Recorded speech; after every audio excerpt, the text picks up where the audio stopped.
باپ نے اپنے بچے سے پوچھا کہ بیٹا یہ دیوار پہ کیا بیٹھا ہوا ہے؟ تو بیٹے نے کہا کوا۔ کیا کہا؟ کوا۔ بوڑھے نے پھر پوچھا، آج کی جو ینگ جنریشن ہے نا، وہ اپنے باپ کے زیادہ سوالات برداشت، بولو نا، وہ خدا کی قسم سارا دن موٹیویشنل اسپیکر کو سنتی رہے گی نا، پھر بھی اپنے باپ کی بات اس کو برداشت نہیں ہوگی۔ دم ہی نہیں ہے اس میں، معاشرے کی اصلاح ہے ہی نہیں۔ تو اس بوڑھے نے کہا کہ بیٹا یہ کیا ہے؟ یہ کیا ہے؟ تو بیٹے نے کیا جواب دیا؟ کوا۔ دوبارہ اس نے پوچھا بیٹا یہ کیا ہے؟ بیٹے نے کیا کہا؟ کوا۔ تیسری دفعہ پوچھا تو کوئی بہت ہی شریف خاندان کا بیٹا تھا، تو تیسری دفعہ میں سوال برداشت کر گیا، ورنہ آج نوجوان کے پاس بوڑھے باپ اور بوڑھی ماں کو برداشت کرنے کا حوصلہ نہیں ہے۔ 2-3 سوالات پر ہی آگ بگولا ہو جاتے ہیں۔ وہ مجھ سے کہتے ہیں میرے ابا ایسے، میرے پاپا ویسے۔ او بھائی، اگر تیرے ابا اچھے ہوتے تو اچھا تو دوست بھی ہو تو اس کے ساتھ اچھا سلوک کرنا چاہیے نا۔ ابا اما تو خراب ہو پھر اچھا سلوک کرنے کا حکم، اس لیے کہ ان کے احسانات ان کی برائیوں سے بولو زیادہ ہیں۔ جو احسان انہوں نے کر دیا وہ ایسا آپ پر احسان کر دیا ہے کہ اب اس کا بدلہ قیامت تک آپ نہیں چکا سکتے۔ تو وہ باپ نے دوبارہ پوچھا، تیسری دفعہ پوچھا یہ کیا ہے؟ تو بیٹے نے کہا کیا ایک سوال کی پخ لگا کے رکھی ہوئی، کچھ اور کام کر لو ابا، بار بار ایک ہی سوال ریپیٹ کر رہے ہو۔ تو باپ کو اپنا زمانہ یاد آیا، اس نے کہا بیٹا جب تو چھوٹا تھا نا، تو نے 20 مرتبہ مجھ سے پوچھا تھا کہ ابو یہ 20 مرتبہ پوچھا تھا، اور میں ایک دفعہ بھی میں نے جھنجھلا کے جواب بولو نہیں دیا تھا۔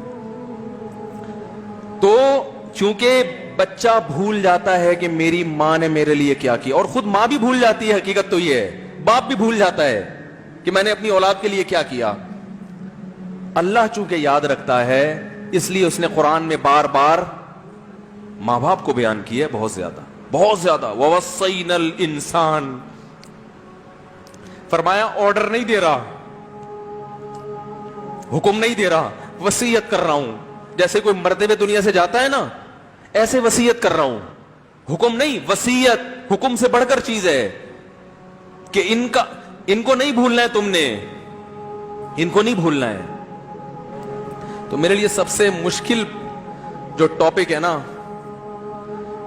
وہ والدین کے حقوق پہ بات ہے، کیونکہ جذبات بولنے نہیں دیتے، ساتھ دماغ کو اپنا ہٹاتا ہوں میں۔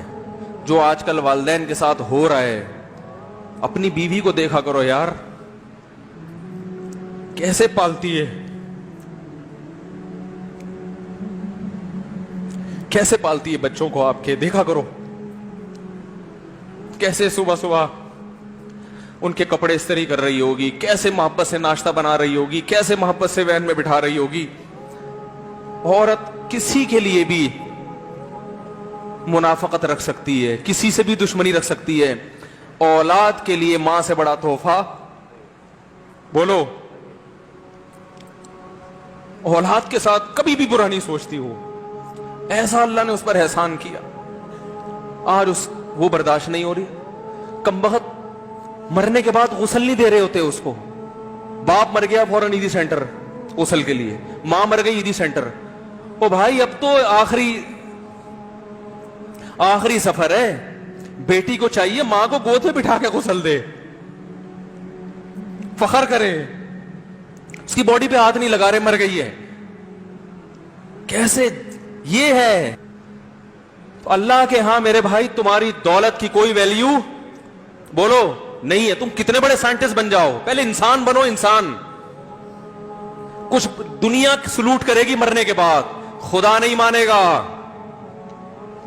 بہت سے لوگوں کی قبروں پہ 21 توپوں کی سلامی ہوتی ہے، بڑے بڑے پروٹوکول دیے جاتے ہیں، آخرت میں پتا چلے گا کہ کتنی توپوں کی سلامی کا مستحق تھا، کتنی توپوں کی سلامی کا حقدار تھے، آخرت میں پتا چلے گا۔